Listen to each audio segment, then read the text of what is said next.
Beardo Benjo. Is the PSVR 2 too expensive? That's the question I'd love to pose to you all today.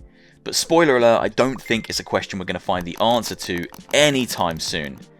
Because whether or not you think the PSVR 2 is too expensive entirely depends on your own situation, circumstance, disposable income, and the expectation that you've set yourself prior to Sony coming out and announcing the price officially, which is exactly what they did this afternoon. So Sony have come out and given us a release date, which is the 22nd of February 2023. They've told us that pre-orders go live on the 15th of November, so just under 2 weeks from now. And the price point for the headset is £529.99 or $549.99. It's a pricey boy. It is not a cheap headset at all, and it is sitting at the top end of my own personal estimate of what I thought this headset was going to retail for. I truly thought that it would sit somewhere between $449 and $549, and it's landed at the top end of that, not quite the very top end, but quite close to the top end at $529.99 for me personally in the UK. So my expectation that I'd set for myself hasn't been blown out of the water. It was a pretty reasonable expectation that I made based on years of working in video game retail and just kind of understanding the tech that's gone into this headset and kind of trying to think how they're going to price this thing alongside the other VR headsets that are currently available on the market. So I'm pretty comfortable with it. Now I'm also really excited for this headset. I have been really excited for this headset for a long time, for two reasons really. The first reason is the PSVR was the first VR headset that I owned myself. It was the VR headset that completely sold me on the idea of VR gaming. I fell in love with what that thing did, and I fell in love with VR games, and I've been playing them ever since. I had played VR prior to PSVR, but I'd never owned one myself, and I'd never gone as in-depth as I was able to do at home, showing it to friends, just losing myself in some of my favourite games, including Resident Evil 7, which is an experience I'll never forget. It was absolutely mind-blowing. The second reason I'm really excited for PSVR 2 is because it is a gaming-centric VR headset. It's a gaming-focused VR device. I love video games. That's why I'm here. That's why I have this channel. Video games mean the world to me. It's the one thing I spend the most time doing out of everything I do, and VR just happens to be a big portion of that love for video games. So the next VR gaming focused device was always going to be the device that held my attention. Meta Quest Pro has come out and it looks great, and I'm watching all the reviews and I'm reading the write-ups, and it does sound cool. It does sound like it will do a lot of great things for me in a gaming sense, but it isn't built for gaming, and it still doesn't feel like the next step for me. Whereas PSVR 2 does. So I've made my bed, I set myself a price, and I've started saving. So PSVR 2 was always something I was going to purchase, as long as it sat within that kind of ballpark that I'd set for myself, maybe with a little bit of leeway that I would have kind of stretched into. But I have been looking online, been looking on Twitter, I've been looking across the VR community, and I can see that a lot of people are disheartened, frustrated, upset, and emotional about the price point. And I completely understand that.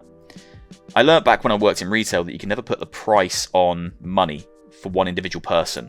One purchase for one price point means something completely different to every single person who makes that same purchase, because you never know how much that money means to that individual person. One person might be able to buy a game every week, another person might be able to buy one game every year. You really cannot treat it like a flat landscape. You can't apply the same rule to everybody. Everybody's different. And it applies, of course, to this purchase, which is a huge purchase. It's a luxury purchase, especially in today's economic standards. The world isn't in the greatest place in terms of money and in terms of people's disposable income. So I do fully understand people's frustrations. But is it too expensive? And I think that's what I wanted to kind of theorize on today and speak about a little bit today, because I do have some opinions on it. If you look at it at a purely face value, if we check out the specs, and I'll flash them on the screen right now, if you compare the PSVR 2 to all the other consumer-focused VR headsets that are currently available on the market, it is the very best. VR headset really that consumers can buy currently. In terms of its specs, it absolutely dominates the original PSVR. It crushes the Quest 2 and Pico 4. It even beats the Meta Quest Pro that came out only a couple of weeks back now for £1,500 in terms of its display resolution. It's got OLED screens. It's got unique haptics in the controllers. It's got haptics in the face. This thing is very, very impressive. It has eye tracking, inside-out cameras for tracking. It's a very impressive VR headset. On paper, it's an absolute Goliath. And you'd think, for £529.99, it's an absolute steal. Especially if you compare that to the Quest 2 at its kind of £400 price point, or Pico at £400, or the Meta Quest Pro at £1,500, or the Valve Index at £1,000. It feels like an absolute steal. It feels like the best value in VR right now. But then you have to factor in the fact that you need a PS5. You can't get away from that point. It's not like we can brush that under the carpet. To use PSVR 2, you must have a PS5. So the price point of the PSVR 2 isn't really £529.99. It's closer to £1,000. So how does it stack up against all these other VR headsets if you price it at £1,000, which is the fairer price point to stick on the PSVR 2, taking into account the fact that it won't work with anything other than a PS5? As far as we know right now, if you plug the PSVR 2 into a PC, it's not going to do anything. You can't use it to access your PC VR games. You can't use it as a standalone device. It is locked to the PS5. So £1,000 really is the fairer price point to put on this thing if we're comparing it to all the other VR headsets on the market. If we do that, it still undercuts the Meta Quest Pro by around £500, and the specs on this thing are on paper far more impressive. Higher resolution, higher field of view, OLED screens, haptics. It's incredible. It really is incredible. If you stack it up against the Quest 2, it's about double the price, just over double the price, but again, better resolution, better FOV, better screens, better controllers. In the simplest of terms, on paper, it is the very best gaming-centric, consumer-focused VR headset that money can buy, even including the price point of a PS5, which puts it at about £1,000. It basically puts it slap bang in line with a Valve Index at £999, which I believe is its current retail price. So on paper, in terms of specs, this thing is absolutely amazing, and it dominates pretty much every other VR headset we have right now. So you'd think that the price point could be justified that way. But there is one thing that's kind of niggling away at the back of my mind, and that's the fact that the PSVR 2 relies on the PS5. It's locked to the PS5, whereas my Quest 2 or Pico 4 or a Quest Pro can survive as a standalone headset with a full library of games and experiences and applications, but then be enhanced by connecting them to a PC to experience a completely different library of VR experiences, games, applications. The PSVR 2 can't do that.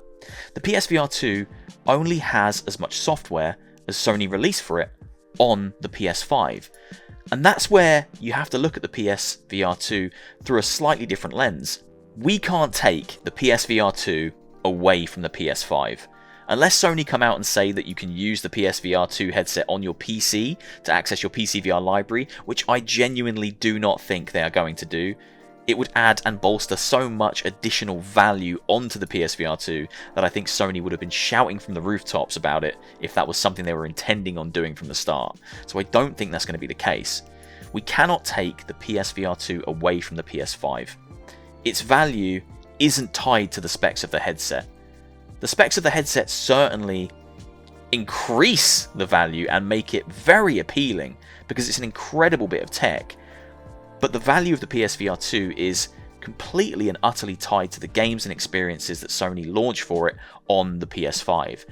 And right now you probably could make an argument that for those experiences that have currently been announced and made known to us, the PSVR 2 might be a bit on the expensive side. For me personally, there's 4 games I really want to play on this thing. I want to play Resident Evil Village in native VR. I want to play whatever the hell the VR mode is for Resident Evil 4.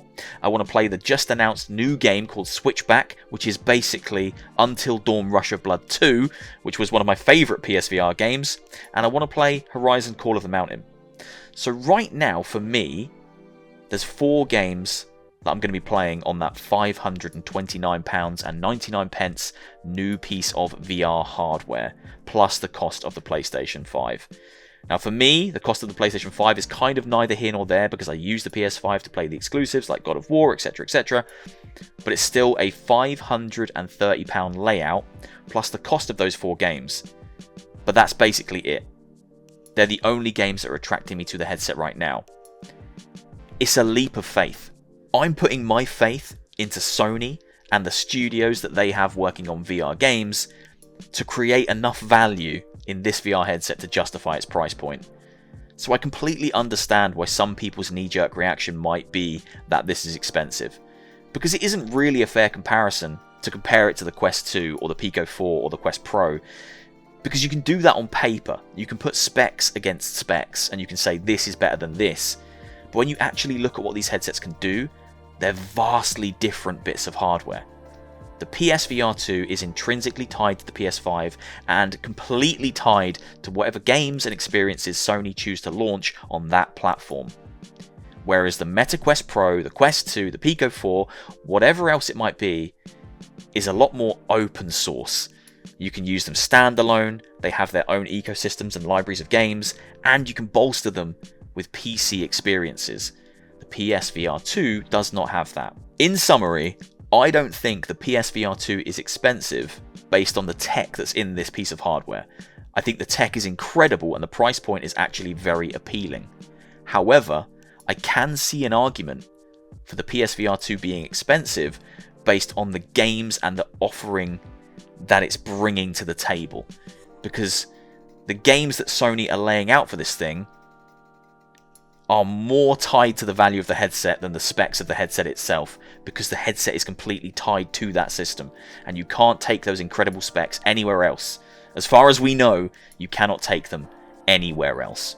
I just wanted to make a short video about this because I think it's quite interesting. The knee-jerk reaction has been quite emotional and I do understand it. As I said at the start of the video, you never know what that kind of money means to any one person. You don't know what any money means to any one person, and £530 or $550 right now is a huge amount of money, especially when we haven't seen the full launch lineup of games, and especially when this thing is tied and locked to one system.